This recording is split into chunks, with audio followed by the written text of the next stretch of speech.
Good Morning Business.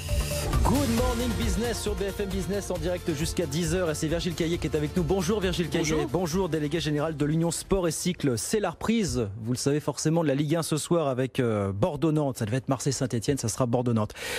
C'est pas une bonne nouvelle déjà pour le diffuseur quasi exclusif de cette Ligue 1, Mediapro, qui diffusera, vous savez, pendant 4 ans, 8 des 10 matchs de chaque journée de championnat de Ligue 1, dont les meilleures affiches de la saison. Et Marseille-Saint-Etienne en faisait partie.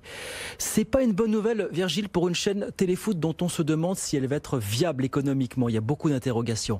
Est-ce que ça peut tenir 4 ans, cette histoire, pour vous, concrètement? Écoutez, c'est difficile. Je serais très prétentieux de vous donner une réponse maintenant, mais effectivement, lors de cet appel d'offres, on a vu apparaître donc un acteur nouveau, totalement inconnu sur notre marché, parce qu'il existait sur d'autres territoires, c'est Mediapro. Et effectivement, on était nombreux à s'interroger sur sa capacité à aller au bout, à sortir une chaîne, puisque c'était l'ambition de Mediapro. Et puis, force est de constater bien que dès ce soir, à partir de 17h, Téléfoot prendra l'antenne pour présenter à partir de 19h un premier match. Donc, on peut s'interroger effectivement sur l'équilibre économique, en fait, le modèle économique de cette chaîne. Les chiffres qui sortent ne sont pas forcément très rassurants, Virgile. Alors, on sait simulations, comme on dit. Exactement. C'est-à-dire qu'en fait, ils ont payé très cher des droits. Oui. Très cher. Ils ont en plus racheté au groupe Altis la partie Champions League pour un an. Pour 175 millions d'euros. Donc ça veut dire qu'on est quasiment à plus d'1 milliard d'acquisition de droits. Tous les ans, payé tous les ans. Bien entendu, tous les ans sur... alors, pour la Champions League, ça sera que pour l'année qui vient, mais globalement, on est autour d'1 milliard d'acquisitions, auxquelles il faut rajouter évidemment les frais de structure, de production. On arrive rapidement à 1,2 milliard. Pour aller au break-even, ça veut dire qu'il faut avoir 3 millions et demi d'abonnés. Et on sait très bien que c'est quand même un exercice, un challenge qui est très difficile à relever, puisque beIN Sport l'a atteint à peine ou par moment, puisqu'il n'y avait pas d'engagement obligatoire sur beIN Sport. Je crois qu'ils l'ont fait une fois dans leur vie. Exactement, au moment de la juillet Coupe du 2000. Monde. Voilà, exactement. Et encore, c'était la Coupe du Monde, et encore, c'était sans engagement, comme vous dites. Exactement. Ils ont fait 4 millions et sont retournés à 3 millions le mois d'après. Et ensuite, l'autre donnée de comparaison, c'est Canal+, qui navigue entre 4 millions et 5 millions d'abonnés. Donc effectivement, on peut s'interroger. La question qu'on peut se poser, c'est est-ce que culturellement, est-ce qu'il va y avoir un phénomène générationnel? Les jeunes qui arrivent sur le marché avec un pouvoir d'achat, est-ce qu'ils vont payer ces 25 ou 29 euros d'abonnement pour cette nouvelle chaîne? Il y a des offres cumulées. Alors, je sais qu'il y a des offres qui permettent de réduire un petit peu la facture. Je crois que c'est 29,90 € Mediapro. 25,90 €, on vous donne Netflix en même temps. Voilà, c'est ce genre de petites promos, de petites offres couplées qui peuvent... et puis en fonction de l'engagement, si vous engagez sur 12 mois, effectivement, c'est 25,90 €. Sans engagement, c'est 29 €. Tous les contrats de distribution ne sont pas encore signés. Pour l'instant, il y en a 2. Plus effectivement sur les télés, plus sur une offre spécifique tablette, smartphone. Donc tout ça est encore un petit peu confus. Il va falloir attendre que les particules retombent pour bien comprendre comment on va composer son offre de foot à la télé. Est-ce qu'il peut y avoir danger pour beaucoup de clubs de Ligue 1? Alors pas forcément Paris, Lyon ou Marseille, mais beaucoup de clubs de Ligue 1 pour qui les droits du foot représentent une part très significatif du budget tous les ans. Il y a des petits clubs, c'est 60%, 65%. Alors, avant de parler de danger aujourd'hui, c'est une manne providentielle plutôt là, à l'instant T.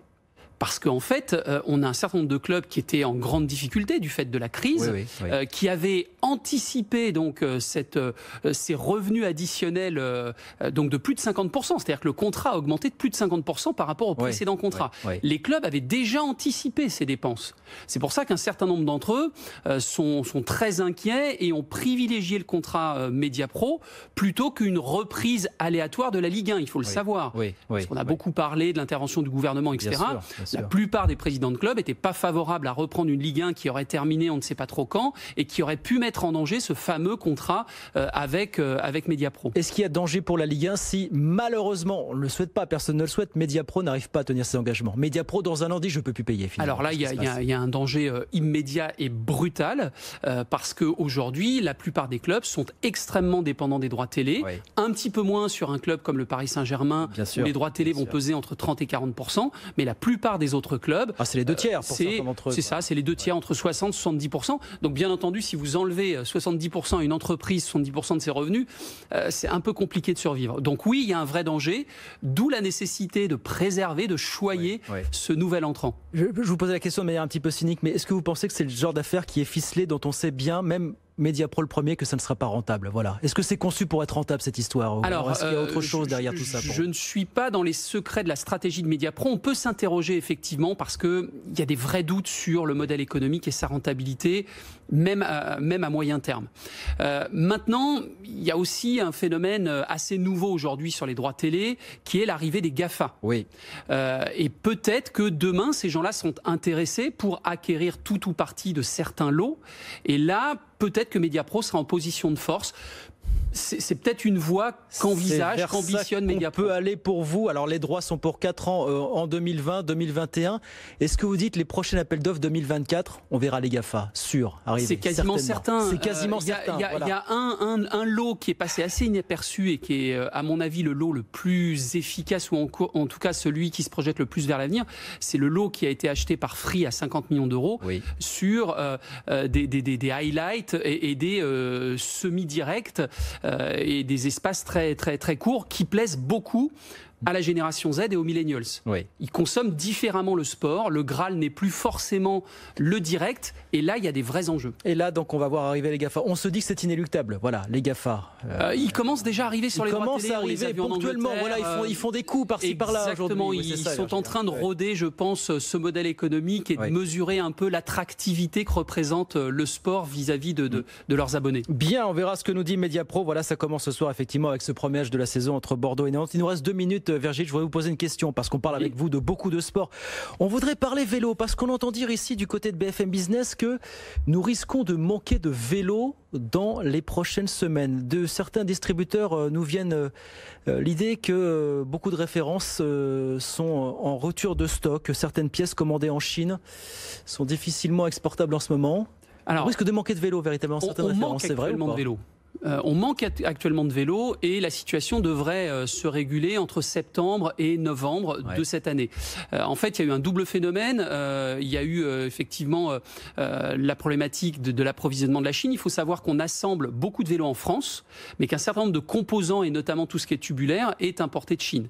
Donc avec le blocage en raison de la crise du coronavirus, il y a eu un déficit d'approvisionnement et donc évidemment ça se répercute à la fin de la chaîne. Et puis surtout, on a eu la chance d'avoir un engouement complètement exceptionnel autour du vélo, avec des plans de production qui n'avaient pas du tout anticipé ce phénomène-là, bien évidemment. Donc la conjonction des deux phénomènes a créé une légère rupture, mais qui va se régler entre septembre et novembre. Ça veut dire quand même qu'il risque d'y avoir un petit peu de tension sur certaines références. Et ce qu'on entend dire, c'est qu'il faut mieux en fait commander maintenant pour être sûr de faire livrer son vélo, fin septembre, mi-septembre. Oui, alors évidemment, plus on a sécurisé les choses, mieux c'est. Après, je pense qu'il y aura un approvisionnement qui va arriver sur l'ensemble des secteurs. Et il y a les grandes surfaces spécialisées, mais il y a aussi tous les magasins spécialisés qui aujourd'hui proposent des vélos. Il reste des vélos dans les magasins, même si il y a des ruptures sur certaines références. Le vélo qui va monter en puissance, voilà. Pour vous, c'est inexorable désormais. Quelque chose s'est passé là, véritablement. Ça va être une vraie révolution culturelle, vraiment. Je pense qu'on en est encore à l'orée, mais dans les 5-10 ans qui viennent, ça va être ce qu'on appelle nous une innovation de rupture, c'est-à-dire que le marché va être complètement différent désormais. Ouais. En volume, en quoi? Enfin, en volume, en valeur, en infrastructure, vous le voyez tous les jours, bien sûr. Des autoroutes cyclables qui sont en train de s'installer. Ça ne fait pas sourire les automobilistes, mais c'est quelque chose d'assez inéluctable, effectivement. Merci beaucoup Virgile, merci de nous voir ce soir pour parler de cette reprise de Ligue 1, et puis ce vélo effectivement qui s'impose et qui va s'imposer de plus en plus dans les prochaines années. Virgile Caillet, délégué général de l'Union Sport et Cycle, merci beaucoup Virgile d'avoir été avec nous.